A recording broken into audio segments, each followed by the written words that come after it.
Hujambo na habari za wakati huu, mtazamaji wa KCU TV. Ifuatayo ni taarifa ya habari, msomaji wako Ms. Hamis. Dodoma. Mawaziri na naibu mawaziri wamezungumzia uteuzi wa Deogratus Ndejembi kuwa makamu wa rais wa Jamhuri ya Muungano wa Tanzania. Ndejembi ameteuliwa kushika nafasi hiyo baada ya aliyekuwa makamu wa rais Dr. Emmanuel Nchimbi kujiuzulu na baadaye kuvuliwa wanachama wa chama cha CCM. Mheshimiwa Naibu Spika, nakushukuru sana, lakini nami pia nichukue fursa hii kama alivyosema Waziri Mkuu kumpongeza sana Mheshimiwa Deogratius John Ndejembi kwa kuteuliwa kuwa makamu wa rais wa Jamhuri ya Muungano wa Tanzania. Tunamwahidi kufanya kazi naye kwa juhudi na maarifa. Na kushukuru sana Mheshimiwa Naibu Spika, asante sana. Asante sana Mheshimiwa Naibu Spika, na mimi niungane na wote ambao tunampongeza Mheshimiwa Deo Ndejembi kwa kuteuliwa kushika nafasi ya naibu makamu wa rais, na kwa kweli sisi kama manaibu mawaziri tutamuunga mkono kuhakikisha kwamba anafanya kazi ipasavyo. Mimi naomba uniruhusu pia Mheshimiwa Naibu Spika kuungana na Mheshimiwa Waziri Mkuu kumpa pongezi nyingi sana na kumtakia heri nyingi Comrade Deo Ndejembi kwa kuteuliwa kwake na kuaminiwa na chama chetu cha Mapinduzi kuwa makamu wa rais mteule. Pia naungana na Mheshimiwa Waziri Mkuu kumpongeza Mheshimiwa Deogratius John Ndejembi kwa kuaminiwa na kupendekezwa na CCM kushika dhamana ya makamu wa rais wa Jamhuri ya Muungano wa Tanzania. Sisi wasaidizi wao tunamwahidi ushirikiano wetu wa dhati. Dar es Salaam. Raia 173 wa Tanzania waliokuwa wakiishi katika jimbo la KwaZulu-Natal nchini Afrika Kusini wamewasili nchini baada ya kuamua kurejea nyumbani kutokana na hali ya changamoto iliyojitokeza katika maeneo waliokuwa wakiishi. Serikali ya Tanzania imetoa ndege maalum kwa ajili ya kuwarejesha raia hao nchini kupitia ubalozi wa Tanzania nchini Afrika Kusini na mamlaka husika. Hatua hiyo inalenga kuhakikisha Watanzania waliokuwa nje ya nchi wanarejea kwa usalama, amani na kwa hiari yao. Serikali pia imesema itaendelea kushirikiana na mamlaka za Afrika Kusini kuhakikisha usalama na ustawi wa Watanzania wanaoishi nchini humo. Samia Suluhu, tunashukuru sana, pongezi sana kwa mama yetu Samia Suluhu support sana leo hii kufika hapa. Sio Tanzania, tumetoka South Africa kwenye majanga. Tunamshukuru sana mama na serikali yetu na balozi wetu, tunamshukuru sana kwa naye pamoja hapa kwa support hii kufika hapa. Asante sana kiongozi wangu. Dar es Salaam. Serikali imesema inaendelea na mpango wa kuunganisha bandari kavu na miundombinu ya reli kwa lengo la kuongeza ufanisi na usafirishaji wa mizigo na kupunguza msongamano wa maroli jijini Dar es Salaam. Kauli hiyo imetolewa na mkuu wa mkoa wa Dar es Salaam Albert Chalamila wakati akikagua shughuli za bandari na bandari kavu ya Kurasini Temeke.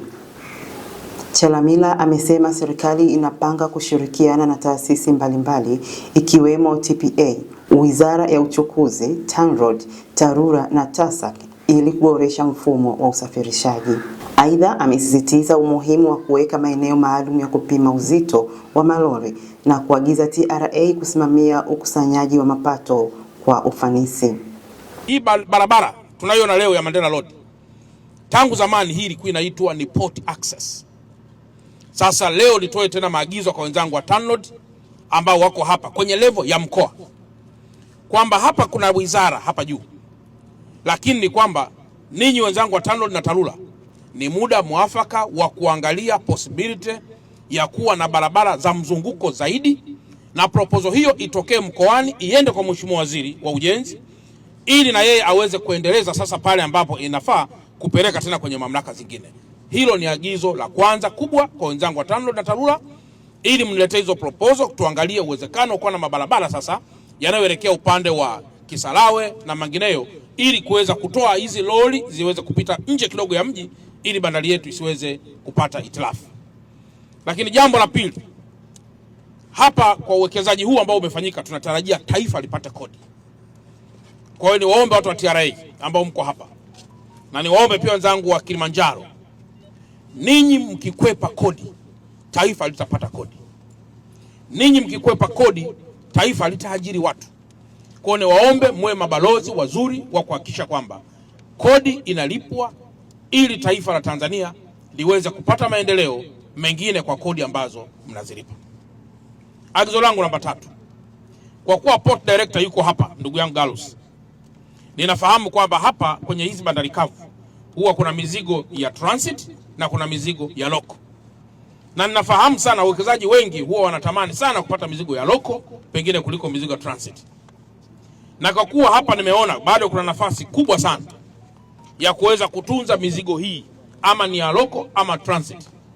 Na kwa sababu nafahamu pia bwana port director, wajibu wako katika kuhakikisha mzigo gani uende wapi, mzigo gani usiende wapi, basi na mimi niwe balozi kwamba kwa watu ambao wamekusha wekeza kwa namna hii, na kama kuna mizigo hiyo either ni ya loko ama transit, katika hali na nia njema wapewe mizigo hiyo ili waweze kutunza mizigo na kutokuleta bugdha ya mafoleni barabarani. Agizo langu na mjingine kwa wenzangu ambao mko hapa, hii miundombinu ya reli, mipango mikubwa iliyopo katika wizara ni kuhakikisha kwamba bandari kavu hizi zote ambazo zina uwekezaji mkubwa na mzuri ziwe connected na reli ili kuweza kupunguza msururu wa lori barabarani, mizigo iweze kuchukuliwa na reli kwa hapa ilipo kwenda kule bandarini. Tafsiri yake sio kuua biashara ya lori, bali ni kwamba tunataka lori litakapoleta mzigo mahali hapa, basi kwenda huko ndani inaweza kupokea reli, ama kutoka hapa pia inaweza kupokea reli mpaka mahali fulani. Na hiyo ndio mipango mikubwa ya Wizara ya Uchukuzi, kadiri ambavyo naendelea kufanya mawasiliano ili kuhakikisha kwamba mkoa wetu wa Dar es Salaam tunazidi kuufungua. Lakini agizo langu jingine kwa wenzangu wa Jeshi la Polisi na vyombo vya dola ni usalama wa maeneo haya. Mzigo ukija hapa leo unaokwenda Kongo, Malawi, Zambia au mahali pengine, utakapokuwa na itilafu, tunaharibu taswira ya kimahusiano pamoja na diplomasia iliyojengwa kwa muda mrefu kati ya taifa la Tanzania na mataifa yanayotegemea bandari ya Dar es Salaam. Kwa hiyo tuhakikishe kwamba kuna usalama mkubwa ili mambo yaweze kwenda vizuri. Tulichokuja kukagua hapa, cha kwanza ni kuhusu ukubwa wa eneo kwa mujibu wa taratibu na sheria za TASAC. Na tumeona kwamba Kilimanjaro ICD ina eneo kubwa la kupaki magari, kuweza kuweka makontena, ina eneo la loose cargo pamoja na maeneo mengine, na very soon itakuwa connected pia kwenye mnyororo wa thamani wa reli ambayo tumeiona pale nje. Nimeambiwa thamani ya hapa chini tu ukiachana vitu vingine vyote ni zaidi ya bilioni 15. Maana yake ni kwamba kitu kilichowekwa hapa, unaiona commitment, unaona seriousness ya uwekezaji ambao ndio tunautaka katika taifa letu. Nikiwa napita hii barabara ya hapa nje, mara nyingi wanakuta kuna maroli mengi. Nampigia SACP Mlilo, na wapigia watu wa usalama barabarani kwamba kwa nini barabara hizi zifungwe. Sasa tukiiga mfano huu wa kuwa na bandari kavu yenye vifaa, yenye maeneo ya kuweza kuegesha magari wakati akishughulikia taratibu zingine za kutoka ama kuingia, huu ndio uwekezaji tunaoutaka na ndio uwekezaji tunaopenda watu wengi waweze kuiga. ICD yetu ni ICD ya kisasa yenye uwezo wa kubeba takriban kontena 10,800 TEU. Tuna nafasi ya square mita 118 kwa ujumla wetu. Tuna warehouse yenye ukubwa wa square mita 8,000. Tuna magari 149 kwa ajili ya kuhamisha makasha kwa haraka bandarini. Tofauti na hapo mheshimiwa, tuna truck holding area yenye uwezo wa kubeba magari 45, 30 gate namba 2 na 15 gate namba 3 hapa Kilimanjaro ICD. Kwa mara moja ICD yetu ina uwezo wa kuhudumia magari 70 ndani ya facility kwa urahisi kabisa bila kuwa na msongamano wowote. Tofauti na hapo mheshimiwa, ICD yetu imeajiri Watanzania. Tuna Watanzania takriban ni 65.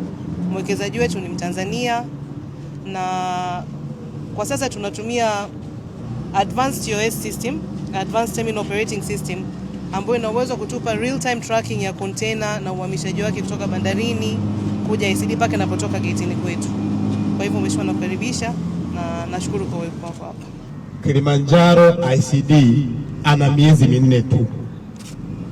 Amepimika kwa umri mdogo kwenye ukomavu mkubwa. Nimeanza kulisema hili kwa sababu kuna maelekezo uliyatoa hususani kwa wilaya ya Temeke. Moja kati ya changamoto tunazopata kwenye foleni ni mrundikano wa maroli unaokwenda kwenye ICDs ambazo hazikizi vigezo vya sasa. Hatuzisemi kwamba hazina msaada, ila lazima zibadilike kuendana na matakwa na mahitaji ya wakati huu. Nichukue fursa hii kukutaarifu kwamba eneo la Kurasini kwa mujibu wa sheria lilishabadilishwa kuwa extension ya poti na sio makazi. Zifuatazo sasa ni habari za kimataifa. Zaidi ya watu 160 wamefariki nchini Nepal, huku mamia ya wengine wakiripotiwa kutoweka kufuatia mafuriko makubwa ya ghafla na maporomoko ya udongo yaliyotokea katika maeneo mbalimbali. Kwa mujibu wa taarifa kutoka mamlaka ya Nepal, mamia ya watu hawajajulikana walipo baada ya maporomoko hayo, huku juhudi za uokoaji na utafutaji zikiendelea. Mpaka wa Jirong unaotumiwa na raia na magari kusafiri kati ya China na Nepal ni miongoni mwa maeneo yaliyoathirika. Jeshi la Nepal limetuma takribani wanajeshi 2000 kusaidia shughuli za utafutaji na uokoaji katika maeneo yaliyoathirika. Wafanyakazi wawili katika uwanja wa ndege wa Frankfurt nchini Ujerumani wamegundulika kuwa na malaria, huku mamlaka za afya zikiagiza kuchunguza kubaini chanzo cha maambukizi. Taarifa kutoka taasisi ya Robert Koch yani RKI zinaeleza kuwa aina ya mbu aliyehusika na maambukizi ya malaria anaweza kuwa aliingia nchini kupitia ndege kutoka nje ya nchi. Mamlaka zimeanza kuchunguza mazingira ya uwanja huo, huku hatua za kudhibiti mbu zikiwekwa kwa wafanyakazi walioathirika kuendelea kupata matibabu. RKI inasema tukio kama hilo la malaria linahusishwa na uwanja wa ndege nchini Ujerumani liliwahi kuripotiwa mwaka 2023. Na huo ndio mwisho wa habari kutoka KCU TV, tulisoma nami Mes Hamis.